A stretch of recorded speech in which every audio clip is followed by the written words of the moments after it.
Hi, my name is Roro, that's my nickname, and this is Roro Rants, and I'm going to start doing a different kind of video. It's going to be videos that are telling the story of my life. Since I've been about 20 years old, so for the past 30 years or so, people have been telling me that I should write a book about my life because my life has been very interesting. And since then, the drama has just piled on. It's just kept going. So I kind of shied away from it because I didn't want it to ruin my career or embarrass my family. It's starting to rain. I can't believe this. I'm gonna have to go inside, I guess. As soon as I come out here, it starts to rain. Go figure. Oh, maybe it was just a passing shower. Anyway, I was afraid I was going to embarrass my family, my parents, or that it would ruin my career. But right now, I don't really give a shit anymore. My father passed away, God rest his soul. My mom is very proud of me, and my son is very proud of me. They're proud of the struggles that I've been through and how I've overcome my struggles and the person I've become. So I think it's time. I really think it's time now that I tell my story, and I can't write a book. I've tried. I'm not a good writer. I have no writing experience. I've tried talking to some ghost writers. No one's interested. I guess there's millions of people that want to tell their life, but I'm gonna see by how many responses I get when I start making these videos, and see how many people listen and how many views and how many followers I get, to see how much interest there is, and then maybe some ghostwriter will change their mind and want to write my book. But anyway, I've been toying around with the title. I mean, I don't know if Roro Rants really applies anymore, but you can't change your YouTube name for so many months. I started this channel during the election because I really didn't want Trump to win. I actually wanted Bernie to win, so that's where the Roro Rants came about, is my political rantings. But for the story of my life, it really should be something like 100 lives, or 20 lives maybe, not 100. 20 lives, I'd say 20 lives. I've lived probably 20 different lives. I mean, I started out as in a small Italian community, East Haven, Connecticut. So I was the typical little Italian girl, you know, good little Italian girl, go to church on Sundays and make sauce on Sundays, and, you know, family gatherings, and, you know, stay a virgin until you get married, all that good stuff. I started out my life, and went to Catholic school and all that, and my teenage years got very rocky, started doing a lot of drugs. When I was 16 years old, a friend of mine and I were just partying all the time. I mean, we were going out to bars at 16, going out, staying out till 2 a.m., coming home, going to school the next day. Then our parents were on our case all the time, so we decided to just leave, and we hitchhiked to Florida. Now, back then, there weren't as many crazy people on the road, but I mean, it's still amazing that we didn't get killed, you know, but it wasn't as dangerous as it is now. It was still very dangerous, and we're very lucky that we didn't get killed. But we went to Florida, and we actually started our own business selling suntan lotion and t-shirts, and so that was one adventure. And then long story, but we ended up having to leave because there were warrants out for our arrest. I won't go into it. That'll be a chapter. So we decided to go back home and go back to school.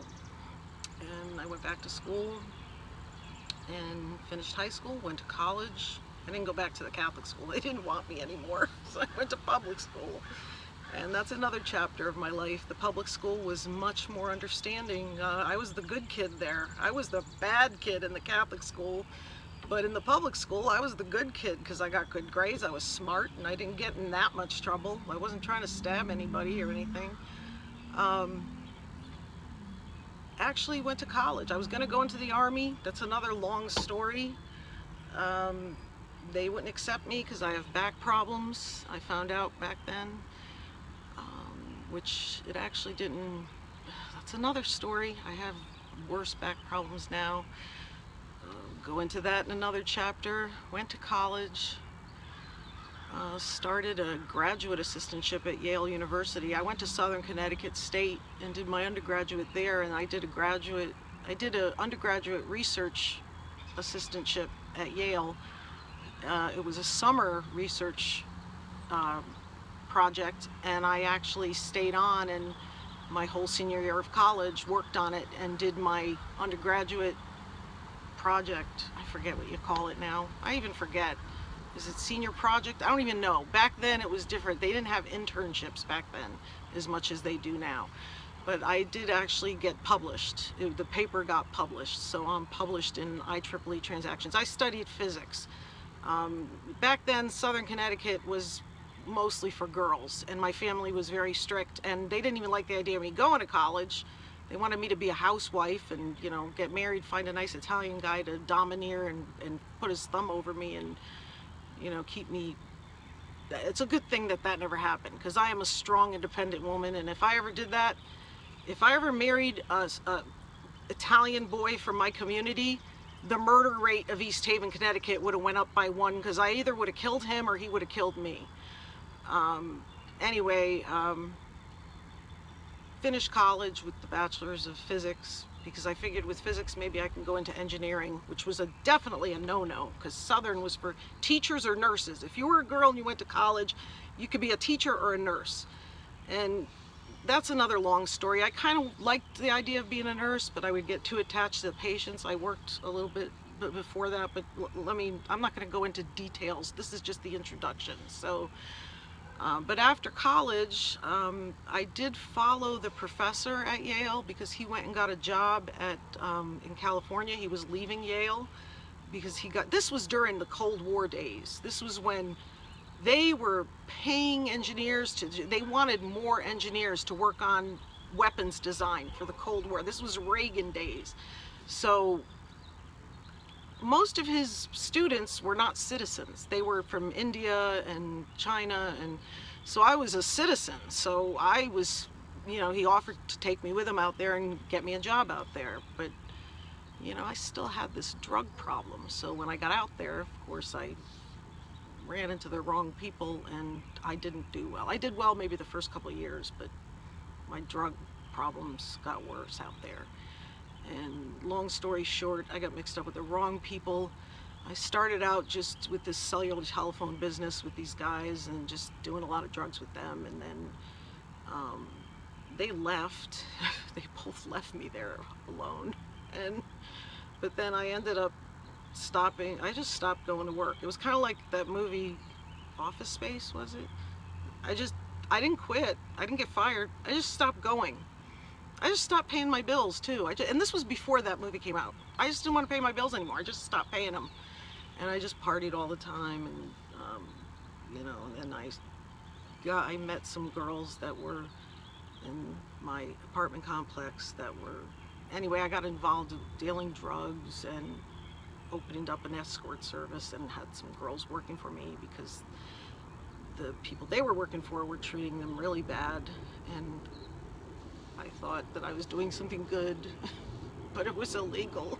But I know it was illegal, but there were police, and they were helping me. Like I knew the chief of police of that town, and he was trying to tell me how to do it legally and all this, and I don't know, it was just a big mess. I got mixed up with the wrong people, basically.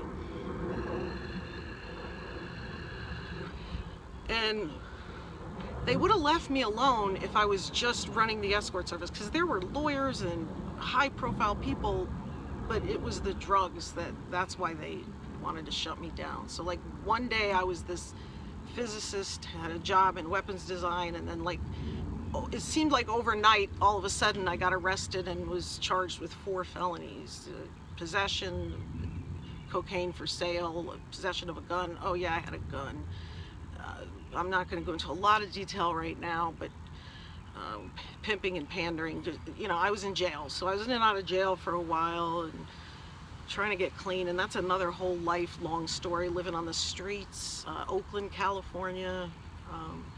You know, I'm not going to go into names. I'm going to try to contact people. Facebook has been really good about letting me contact people that I knew all throughout my life, because some people don't want me to mention their names. I'm not going to mention any names, and I'm going to find out, and then if other people want me to bring them on my channel, I'll do live broadcasts, and I'll bring people on to interview people throughout my life if they want to come on and be interviewed, and that'll be great.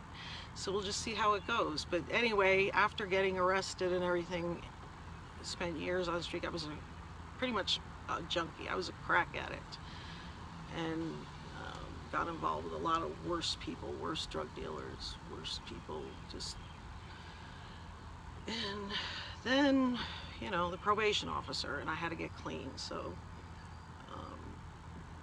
I ended up getting pregnant when I was in rehab, and then I got clean because I didn't want baby. So anyway, I wanted my baby to be born. I ended up moving back to Connecticut and got clean. I ended up, my first husband, I'm not going to go into all this. I have to stop, because I did work at the Hubble Space Telescope. I did a lot of things after that. I taught at high school for a while. I worked at the Hubble Space Telescope. A lot of these things with fingerprints and everything followed me throughout my life. I've been married twice since then, not to the baby's father. I never did marry him, but we did get back together for a while and tried to make it work, but it didn't work out. What else?